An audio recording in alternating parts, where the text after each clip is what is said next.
Un verset dans le Coran attire l'attention sur une caractéristique très importante de l'univers. Le ciel nous l'avons construit par notre puissance, et nous l'étendons constamment dans l'immensité.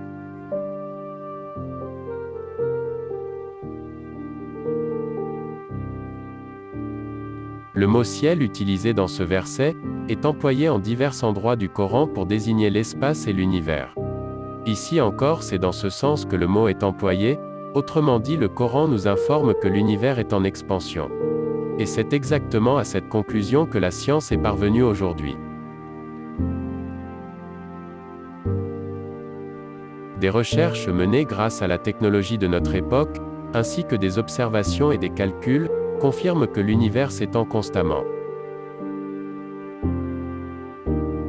Cette idée d'expansion fut proposée par la première fois au début du XXe siècle. En 1917, Einstein avait proposé cette théorie, mais les astronomes de l'époque la réfutaient.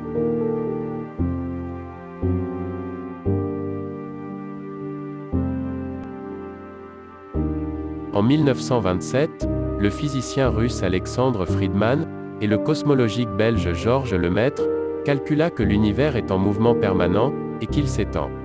Il s'étendrait depuis la création de l'univers, lors du Big Bang, mais cela resta également une théorie. C'est seulement en 1929 que ce mouvement fut confirmé grâce aux télescopes sophistiqués. L'astronome américain Edwin Hubble découvrit et confirme un fait surprenant. Les étoiles et les galaxies s'éloignent constamment les unes des autres. Cette découverte est considérée comme l'une des plus importantes dans l'histoire de l'astronomie. Les corps dans l'univers sont considérés comme des points, à la surface d'un ballon que l'on gonfle.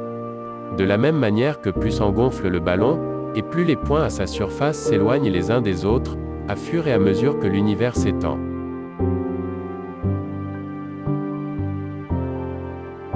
Cet événement, survenu il y a plus de 13 milliards d'années, est considéré comme l'origine de l'univers que nous connaissons.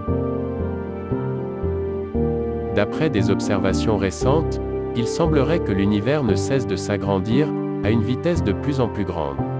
Certains prétendent que cette vitesse dépasse la vitesse de la lumière pour les corps les plus lointains.